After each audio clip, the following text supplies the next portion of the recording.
Hello students, Isha learning সেন্টারে তোমাদের সবাইকে স্বাগত। আজকে আমরা এই ভিডিওতে অষ্টম শ্রেণী ভৌতবিজ্ঞান চ্যাপ্টার 1.2 স্পর্শ ছাড়া ক্রিয়াশীল বল এই অধ্যায়টি নিয়ে আলোচনা করব। এই অধ্যায়টি তোমাদের কাছে খুব গুরুত্বপূর্ণ, কারণ প্রশ্নগুলো এই অধ্যায় থেকে প্রায় এসে থাকে এবং এই অধ্যায়টি একটু ক্রিটিক্যাল রয়েছে। তাই তোমরা কোনটি পড়বে এবং কোনটি পড়বে না সে বিষয়ে তোমাদের মধ্যে সমস্যা তৈরি হয়। তাই তোমরা এই ভিডিওটি মনোযোগ দিয়ে দেখে নাও, যাতে তোমাদের সেই সমস্যা না থাকে। তো এই অধ্যায়টি তোমাদের জন্য খুবই গুরুত্বপূর্ণ।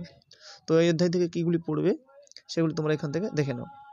তো প্রথম প্রশ্ন বলেছে, মহাকর্ষ সূত্র প্রয়োগের সময় বস্তুকে কেমন আকৃতির ধরা হয়? বস্তুকে বিন্দু আকৃতির ধরা হয়। পরের প্রশ্ন, কোন বলের প্রভাবে গ্রহগুলি সূর্যের চারিদিকে ঘুরতে থাকে? তো মহাকর্ষ বলের প্রভাবে গ্রহগুলি সূর্যের চারিদিকে ঘুরতে থাকে। পরের প্রশ্ন, কোনো বস্তুর ওপর মহাকর্ষ বলের প্রভাব কত দূর পর্যন্ত বর্তমান থাকে? তো অসীম পর্যন্ত বর্তমান থাকে। এখানে একটি প্রশ্ন হতে পারে যে দূরত্ব বাড়ার সঙ্গে সঙ্গে মহাকর্ষ বলের পরিমাণ কি হয়? তোমরা মনে রাখবে যে দূরত্ব বাড়ার সঙ্গে সঙ্গে মহাকর্ষ বলের পরিমাণ কমতে থাকে, আর একই রকমভাবে দূরত্ব কমার সঙ্গে সঙ্গে মহাকর্ষ বলের পরিমাণ বৃদ্ধি পেতে থাকে। কিন্তু তা হলেও যতদূর পর্যন্ত সরানো হোক না কেন, মহাকর্ষ বল কখনো শূন্য হয় না, ক্রমশ কমতে থাকে, কিন্তু কখনো শূন্য হয় না। এই বিষয়টা তোমরা কিন্তু মনে রাখবে। অর্থাৎ মহাকর্ষ বল অসীম পর্যন্ত বর্তমান থাকে। পরের প্রশ্ন, যে স্পর্শ ছাড়া ক্রিয়াশীল বল কাকে বলে? উদাহরণ দাও। স্পর্শ ছাড়া ক্রিয়াশীল বল কাকে বলে?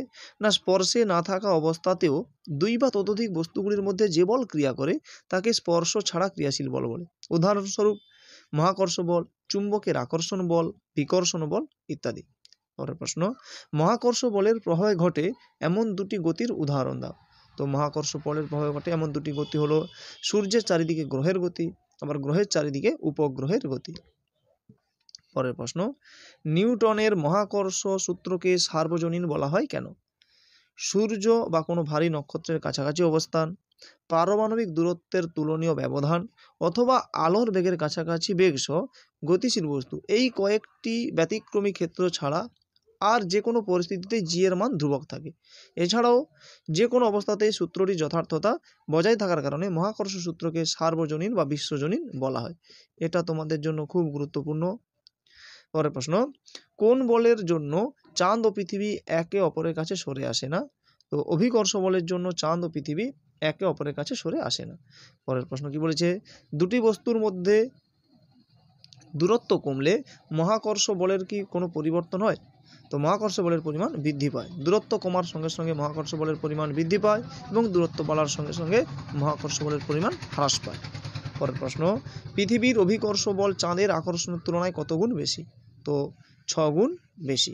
পরের প্রশ্ন, গোলক আকৃতির কোনো বস্তুর সমস্ত ভর কোথায় কেন্দ্রীভূত বলে মনে করা হয়? তো বস্তুর কেন্দ্রবিন্দুতে কেন্দ্রীভূত বলে মনে করা হয়। পরের প্রশ্ন, কোথায় অভিকর্ষ ত্বরণের মান সবথেকে বেশি হয়? সমুদ্রপৃষ্ঠে বা ভূপৃষ্ঠে অভিকর্ষ ত্বরণের মান সবথেকে বেশি হয়। পরের প্রশ্নটা খুব গুরুত্বপূর্ণ, চাঁদে বায়ুমণ্ডল নেই কেন? চাঁদে অভিকর্ষ ত্বরণের মান পৃথিবী অপেক্ষা অনেক কম, অর্থাৎ 6 ভাগের 1 ভাগ। তাই চাঁদ জলীয় বাষ্প ও বায়ুমণ্ডলকে ধরে রাখতে পারে না, তাই চাঁদে বায়ুমণ্ডল নেই। অর্থাৎ অভিকর্ষ ত্বরণের মান কম হয়, চাঁদ জলীয় বাষ্প বায়ুমণ্ডলকে ধরে রাখতে পারে না, তাই চাঁদে বায়ুমণ্ডল নেই। পরের প্রশ্ন, কোনো বস্তুকে মুক্তিবেগে উপরের দিকে ছুটলে কি ঘটবে? কোনো বস্তুকে মুক্তিবেগে উপরের দিকে ছুটলে সেটি পৃথিবীর মাধ্যাকর্ষণ বল কাটিয়ে মহাশূন্যে চলে যাবে। পরের প্রশ্ন, অবাধে পতনশীল অবস্থায় কোনো বস্তুর বেগ কত হবে? অবাধে পতনশীল অবস্থায় কোনো বস্তুর বেগ 0 হবে। পরের প্রশ্ন, মুক্তিবেগ কাকে বলে? মুক্তিবেগ কাকে বলে? না, কোনো বস্তুকে ন্যূনতম 11.2 কিমি পার সেকেন্ড বেগে পৃথিবীর মাটির উপর থেকে উপরের দিকে ছোড়া হলে তা পৃথিবীর মাধ্যাকর্ষণের বাইরে চলে যায়, একে মুক্তিবেগ বলে। সেই মুক্তিবেগের মান কত?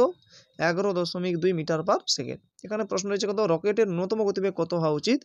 রকেটের ন্যূনতম গতিবেগ 11.2 কিমি পার সেকেন্ড হওয়া উচিত, যদিও বর্তমান রকেট এর থেকে অনেক অনেক বেশি গতিশীল, প্রায় 60 থেকে 70 কিলোমিটার পার সেকেন্ড। পরের প্রশ্ন, পতনশীল বস্তু কাকে বলে?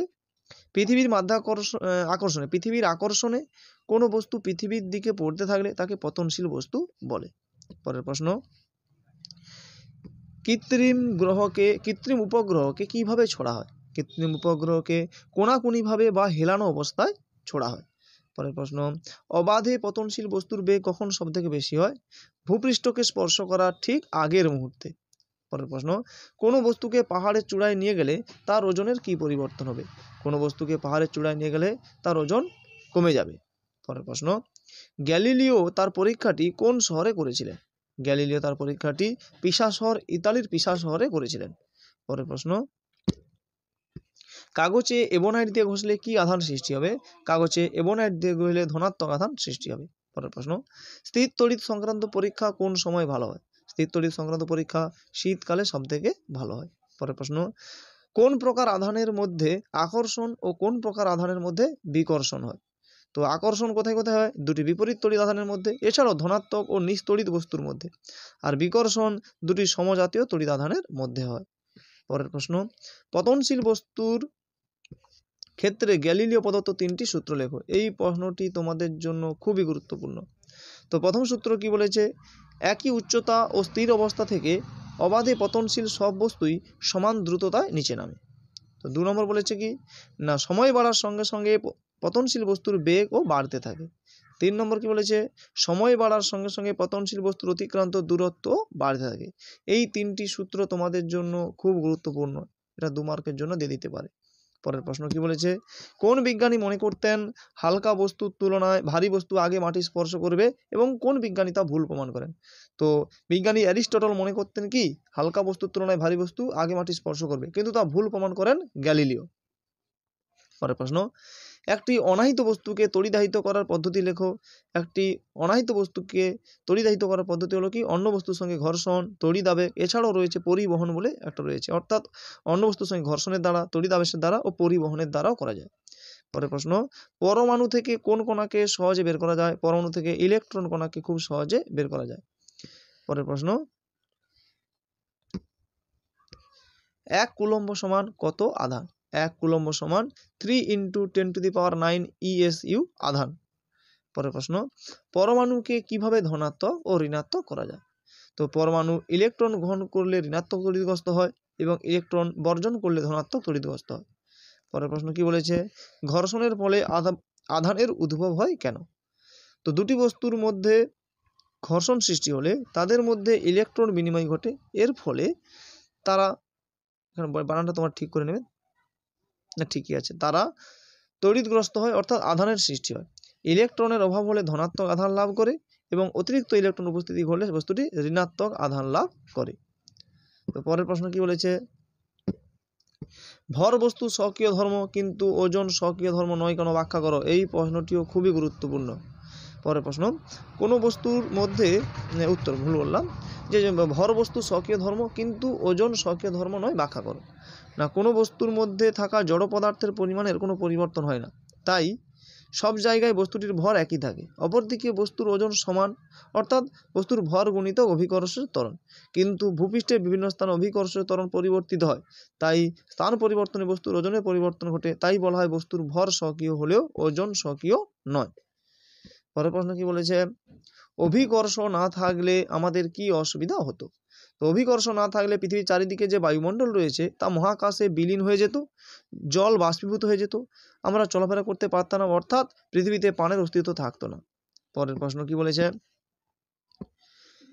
পাহাড় বা সিঁড়িতে ওঠার সময় কষ্ট হয় কিন্তু নামার সময় কষ্ট হয় না কেন? পাহাড়ে বা সিঁড়িতে ওঠার সময় অভিকর্ষ বলের বিরুদ্ধে কাজ করতে হয়, তাই শরীরের পেশিগুলিকে বল প্রয়োগ করতে হয়, ফলে ওঠার সময় শারীরিক কষ্ট বেশি হয়। অপরদিকে নামার সময় অভিকর্ষ বলের অভিমুখেই আমাদের স্মরণ হয়, ফলে অভিকর্ষ বল নিজেই কার্য করে, ফলে নিচে নামতে কোনো কষ্ট হয় না। পরের প্রশ্ন কি বলেছে? পৃথিবীর উপরে দুটি বস্তুর মধ্যে মহাকর্ষ বল কাজ করলেও তারা একে অপরের দিকে ছুটে যায় না কেন, বা ঠোকাঠুকি লাগে না কেন? তো পৃথিবীতে থাকা দুটি বস্তুকে পৃথিবী যে পরিমাণ বল দিয়ে টানে তার তুলনায় ওই বস্তু দুটির মধ্যেকার পরস্পর আকর্ষণ বল এতটাই নগণ্য যে তার কোনো প্রভাব বাস্তবে বোঝা যায় না। তাই দুটি বস্তুর মধ্যে মহাকর্ষ বল ক্রিয়া করলেও তারা একে অপরের দিকে ছুটে যায় না বা ঠোকাঠুকি লাগে না। পরের প্রশ্ন, ঢালু ও খাড়া পাহাড়ের মধ্যে কোনটিতে উঠতে বেশি কষ্ট হবে এবং কেন? খাড়া পাহাড়ে উঠতে বেশি কষ্ট হবে, কারণ খাড়া পাহাড়ে উঠতে শরীরকে বেশি অভিকর্ষ বলের বিরুদ্ধে কাজ করতে হয়। ঢালু পাহাড় বরাবর ওঠার সময় অভিকর্ষের বিরুদ্ধে অপেক্ষাকৃত কম কার্য করতে হয়, তাই ঢালু পাহাড় অপেক্ষা খাড়া পাহাড়ে ওঠা বেশি কষ্টকর। পরের প্রশ্ন কি বলেছে, আকর্ষণ অপেক্ষা বিকর্ষণী তড়িৎগ্রস্ততার নিশ্চিততর প্রমাণ ব্যাখ্যা করো। না, একটি তড়িৎগ্রস্ত বস্তুর ওপর একটি নিস্তড়িৎ বস্তুকে আকর্ষণ করতে পারে, আবার দুটি বিপরীত তড়িৎগ্রস্ত বস্তুর মধ্যে আকর্ষণ হয়। অর্থাৎ দুটি বস্তুর মধ্যে আকর্ষণ ঘটলে তা থেকে বস্তু দুটি তড়িৎগ্রস্ত না নিস্তড়িৎ তা বোঝা যায় না, কিন্তু বিকর্ষণ কেবল দুটি সমজাতীয় তড়িৎগ্রস্ত বস্তুর মধ্যেই হয়। নিস্তড়িৎ বস্তু কখনো বিকর্ষণ করতে পারে না। তাই বলা যায় আকর্ষণ অপেক্ষা বিকর্ষণী তড়িৎগ্রস্ততার নিশ্চিততর প্রমাণ। পরের প্রশ্ন কি বলেছে, যে একটি কাগজের টুকরো ও একটি পাথরের টুকরো একই উচ্চতা থেকে ছেড়ে দিলে কি দেখা যাবে এবং কেন? না, পাথরের টুকরোটি আগে মাটিতে এসে পড়বে, কারণ কাগজের টুকরো অপেক্ষা পাথরের টুকরো সহজেই বায়ুর বাধা অতিক্রম করবে, তাই সেটি অনেক আগেই মাটিতে এসে পড়বে। পরের প্রশ্ন, অভিকর্ষ বল বলতে কি বোঝো?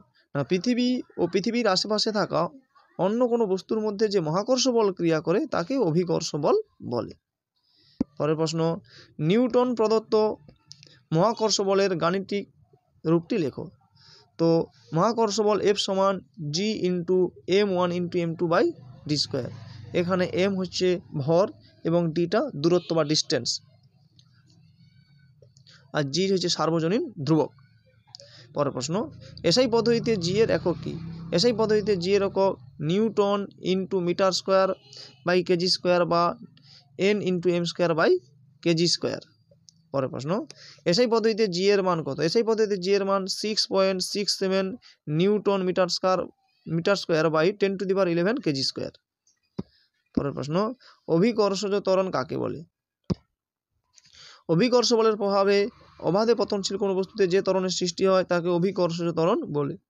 পরের প্রশ্ন, 1 কেজি ভরের বস্তুকে পৃথিবী কত বল দিয়ে আকর্ষণ করে? 1 কেজি ভরের বস্তুকে পৃথিবী 9.8 নিউটন বল দিয়ে আকর্ষণ করে। এটি তোমাদের ক্লাস 7-এ ছিল। তো এই হচ্ছে আজকের ভিডিও। আশা করি তোমরা এই ভিডিওটি দেখে নিলে এবং এই প্রশ্নগুলো তোমরা যদি করে যাও তাহলে 99% প্রশ্ন কিন্তু এখান থেকে পেয়ে যাবে। তাই তোমরা ভিডিওটি মনোযোগ দিয়ে দেখে নেবে এবং প্রয়োজন হলে নোটসগুলো রেডি করে নেবে যাতে পরীক্ষার সময় পড়তে সুবিধা হয়। তো চ্যানেলটিতে যদি নতুন হও তাহলে চ্যানেলটিকে অবশ্যই সাবস্ক্রাইব করে নাও এবং পাশে থাকা বেল আইকনটিকে প্রেস করে নাও যাতে পরবর্তী ভিডিওর আপডেট সঙ্গে সঙ্গে পেয়ে যেতে পারো। তো এই ভিডিওতে এই পর্যন্ত, ধন্যবাদ।